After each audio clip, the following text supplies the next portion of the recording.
What's up everyone? I hope you are doing great. जो दो major update है, एक अगर रियलिटी कहूँ ना, मैं कनाडा में कुछ ना कुछ हर दिन नया नया हो ही रहा है। चाहे वर्क परमिट के रिगार्डिंग हो, स्पाउस के रिगार्डिंग हो, रजिस्ट्रेशन के रिगार्डिंग हो, इमिग्रेशन के रिगार्डिंग हो, रिफ्यूजी के रिगार्डिंग हो, एलएमआई की जॉब्स के रिगार्डिंग हो, लो वेज एलएमआई बंद हो गई है, मीडियम वेज भी इतनी आराम से मिल नहीं रही है, लेकिन मिल रही है, लेकिन इन डिमांड अपॉर्चुनिटीज में तो कुछ ना कुछ नया हो रहा है, चाहे वो पेरेंटल वीजा के रिगार्डिंग हो, चाहे वो विजिटर वीजा के रिगार्डिंग हो। लेकिन आज दो मेजर अपडेट है, स्पेशली वो मैं बात करूंगा स्पाउस वीजा के रिगार्डिंग, एंड जो दूसरी मेजर अपडेट है वो है पेरेंटल वीजा के regarding. Listen very carefully and before moving forward, if you have any question regarding anything, let me know in the comment section, and if you need a mini session 1-to-1, you can DM me on WhatsApp and DM me on Instagram. I will definitely help you out. And सबसे most important चीज, हमारे mind में एक चीज बहुत important होती है, जब भी हम किसी फॉरेन कंट्री में जाते हैं ना, चाहे यूएस, यूके, कनाडा या किसी भी एक्स वाई जेड कंट्री में जाते हैं, तो हमारे माइंड में एक क्वेश्चन होता है कि अगर हम वहां पे जाएंगे तो अपनी फैमिली को हम सपोर्ट करना चाहते हैं फाइनेंशियली। इसके लिए मैं आपको सबसे एक बेहतरीन एप्लीकेशन के रिगार्डिंग में बताना चाहूंगा, जो मैं खुद इस्तेमाल करता हूँ, खुद यूज करता हूँ और अपनी फैमिली को मैं खुद भी सपोर्ट करता हूँ, और मैं आपको भी रेफर करना चाहूंगी आप इस एप्लीकेशन को जरूर डाउनलोड करना, and it will help you a lot. And इस एप्लीकेशन का नाम है पे पैनी। डजेंट मैटर आप किसी भी कंट्री में रहते हो, स्पेशली आप कनाडा, यूरोप या यूके में रहते हो, आप अपनी फैमिली को सपोर्ट करना चाहते हो, तो I would highly advise you कि आप अपनी फैमिली को सपोर्ट कर सकते हो, अपनी फैमिली को पैसे ट्रांसफर कर सकते हो। इसके चार मेजर बेनिफिट्स हैं। सबसे मेजर बेनिफिट है कि 24/7 सपोर्ट टीम है। आपको कभी भी कुछ इशू आ जाता है, पहले बात तो इशू आएगा नहीं, फॉर एग्जाम्पल कोई इशू आ भी जाता है, you can take a support. And सबसे मोस्ट इंपॉर्टेंट, दूसरी मोस्ट इंपॉर्टेंट चीज जो है फाइनेंशियल के रिगार्डिंग, आपको जो रेट मिलते हैं ना, जो आपको ट्रांजेक्शन करेंसी एक्सचेंज के रिगार्डिंग जो रेट मिलते हैं, वो मिलते हैं बेटर देन गूगल। एंड तीसरी मोस्ट इंपॉर्टेंट चीज, अगर आप अपनी फैमिली में फ्रेंड्स या किसी को भी रेफर करते हो, तो you will get a some kind of bonus also, आपको कुछ पैसा भी मिलेगा। तो I would highly advise you इस एप्लीकेशन को जरूर यूज करना। एंड जाते जाते सबसे मोस्ट इंपॉर्टेंट चीज, इस पे कोई भी ट्रांजैक्शन फीस नहीं लगती, मींस जीरो फीस है, जीरो ट्रांजैक्शन फीस। मतलब जो आपको रेट, पहली बात तो यह कि गूगल से बेटर रेट मिलेगा, और इस पे आप जो पैसे ट्रांसफर करते हो तो उसमें कोई भी चार्ज नहीं लगता। तो और क्या चाहिए? तो लिंक डिस्क्रिप्शन पे, पी पैनी की एप्लीकेशन को डाउनलोड जरूर करना, and I would highly advise you, क्योंकि मैं खुद इस्तेमाल करता हूँ। तो अब बात करते हैं आज के मेन टॉपिक पे, जो दो मेजर अपडेट है स्पाउस वीजा के रिगार्डिंग एंड पेरेंटल वीजा के रिगार्डिंग। तो रियलिटी कनाडा गवर्नमेंट चाहती है कि लोग कनाडा के अंदर आए, तो इसलिए उन्होंने स्पाउस वीजा के रिगार्डिंग एक और अपडेट किया, एक और नई चेंजेस किए हैं। अब कुछ चेंजेस क्या है, अभी आपको जो स्क्रीन पे शो हो रहा है, इफ यू, अगर आप अपने स्पाउस को बुलाना चाहते हो, तो your spouse should be on your work visa and worker should be highly skilled. Remember that it he or she should be the work visa, and he or she should be in the highly skilled or high demand sector such as management और profession, और जो उनका tyre होना चाहिए, that means उनका जो job का position होनी चाहिए वो टायर 0 या टायर 1 होनी चाहिए। दूसरी मोस्ट इंपॉर्टेंट चीज, उनके पास जो work period means work period होना चाहिए वो 16 मंथ्स मिनिमम होना चाहिए। That means minimum validity of 16 months on the work permit is required, तभी आप अपने स्पाउस को बुला सकते हो। और अगर आपको लगे कि मैं स्टडी वीजा पे जाना चाहता हूँ, डिप्लोमा सर्टिफिकेट 1+1 कोर्स लेना चाहता हूँ, और मैं अपने स्पाउस को कैसे बुलाऊं, तो आपके पास एक ही ऑप्शन है। आप स्टडी वीजा पे नहीं बुला सकते, आप जब वर्क परमिट पे आ जाओगे, अगर आपकी जॉब टायर 0 टायर 1 पे है, तभी अपने स्पाउस को बुला सकते हो। या आप master course low, professional course low, doctoral course low, that means PhD से रिलेटेड कोर्स लो, तभी आप अपने स्पाउस का स्पाउस वीजा लगा सकते हो, और आपको आराम से स्पाउस वीजा मिलेगा। अदरवाइज आपको स्पाउस वीजा नहीं मिलेगा।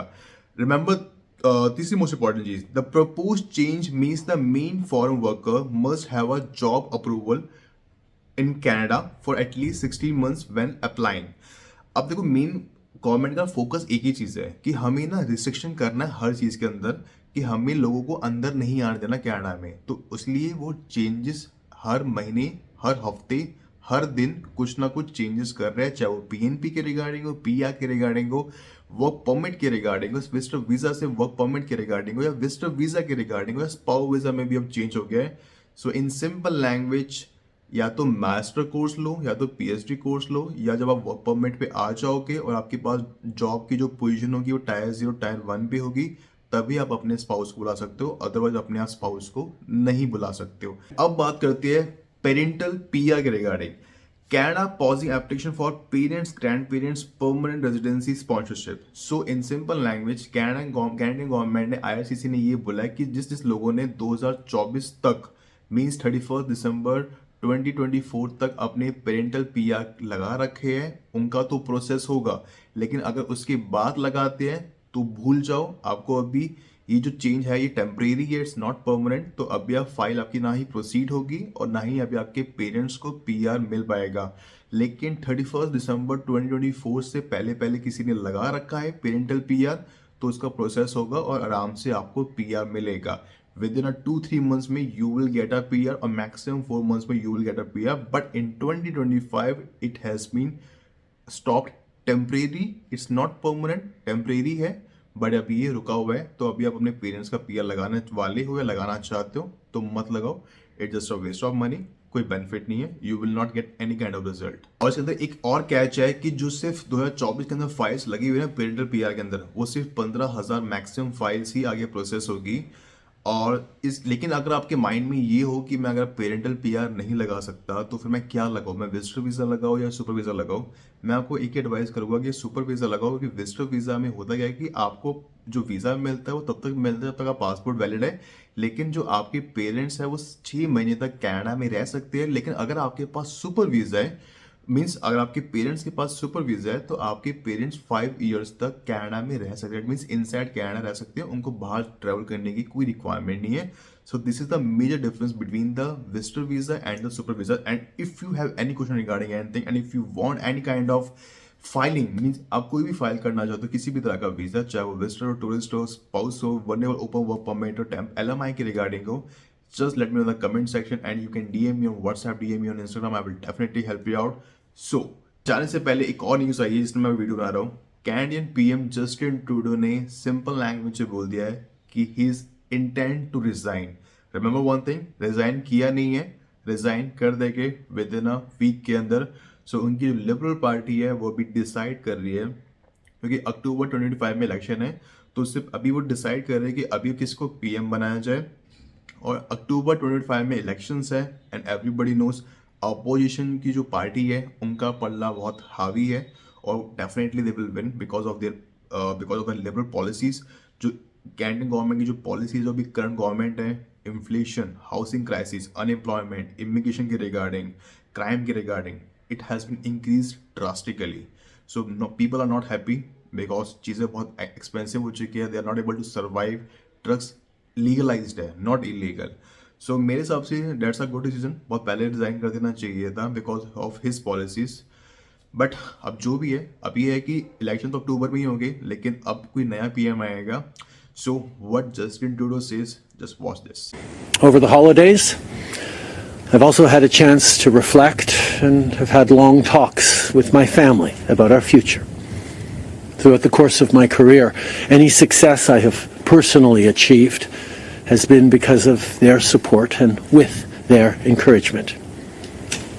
So last night over dinner, I told my kids about the decision that I'm sharing with you today. I intend to resign as party leader, as Prime Minister, after the party selects its next leader through a robust, nationwide, competitive process.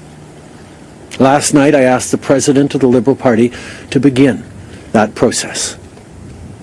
This country deserves a real choice in the next election, and it has become clear to me that if I'm having to fight internal battles, I cannot be the best option in that election.